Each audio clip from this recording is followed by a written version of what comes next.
है कि एक चींटी 72 बार स्वर्ग की राजा इंद्र बन चुकी है। पुराणों की ये कथा बड़े ही बड़े अहंकार को पल भर में नष्ट कर देती है। जब देवराज इंद्र को हुआ अपनी सत्ता का घमंड, बात उस समय की है जब देवराज इंद्र ने वृत्तासुर का वध किया था और तीनों लोकों में उनकी जय जयकार हो रही थी। इस जीत के अहंकार में इंद्र ने विश्वकर्मा जी को बुला के कहा, मेरे लिए एक ऐसा भव्य महल बनाओ जैसा आज तक किसी ने ना बनवाया हो। महल बन गया, सोने के कंगूरे, हीरों के झरोखे, लेकिन इंद्र का मन नहीं भरा। वे बार बार उसे और बड़ा करने का आदेश देते रहे। थक हार कर विश्वकर्मा जी भगवान विष्णु की शरण में गए। विष्णु जी मुस्कुराए और बोले, अहंकार का इलाज हथौड़े से नहीं आईने से होता है। अगले दिन इंद्र के दरबार में एक 10 वर्षीय बालक स्वयं भगवान विष्णु के रूप में नंगे पांव पहुंचे। जब इंद्र ने पूछा कि तुम कौन हो, तो बालक ने उत्तर दिया, मैं वही बालक हूँ जो तब आता है जब कोई राजा स्वयं को भगवान समझने लगता है।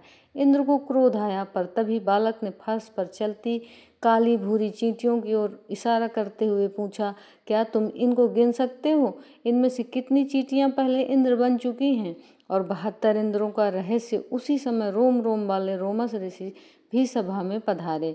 उन्होंने एक चींटी को उंगली पर उठाया और इंद्र से कहा, इसे देखो, यह आज एक चींटी है, पर यह 72 बार स्वर्ग के सिंहासन पर बैठकर इंद्र रह चुकी है। इंद्र हैरान। तब विष्णु जी ने कहा, उन्हें ब्रह्मांड के समय का चक्र समझाया। ब्रह्मा जी के एक दिन में 14 इंद्र बदल जाते हैं। लोमस ऋषि ने अपनी छाती दिखाते हुए कहा, मेरा एक बाल एक इंद्र की आयु पूरा होने पर झड़ता है। सोचो, मैं ऐसे कितने इंद्र देख चुका हूँ।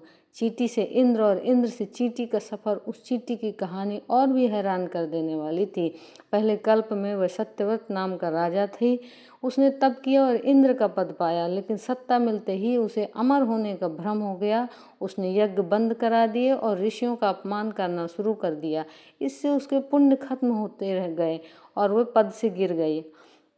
पहले हाथी, फिर शेर, फिर कुत्ता और अंततः अपने घमंड के कारण चींटी बना।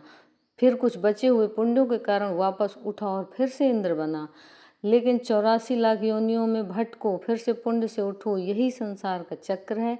ये सुनकर इंद्र का घमंड टूट गया और उस चींटियों की कतार अब उन्हें अपना अतीत नजर आने लगी।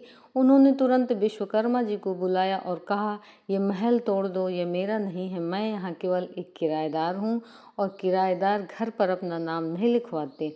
बालक रूपी भगवान विष्णु ने अपना चतुर्भुज रूप दिखाते हुए इंद्र को अंतिम उपदेश दिया, जब तक तुम मैं इंद्र हूँ कहोगे तब तक गिरोगे, जिस दिन तुम मैं दास कहोगे उसी दिन उठोगे। इस कथा से हमें क्या सीख मिलती है? कोई भी पद हमेशा के लिए नहीं होता। इंसान अपने पुण्य और मेहनत से ऊपर उठता है, लेकिन उसका अहंकार उसे वापस जमीन पर गिरा देता है। पद मिलने से आत्मा बड़ी नहीं होती, आत्मा बड़ी होती है सेवा भाव से। अपना दृष्टिकोण बदलें।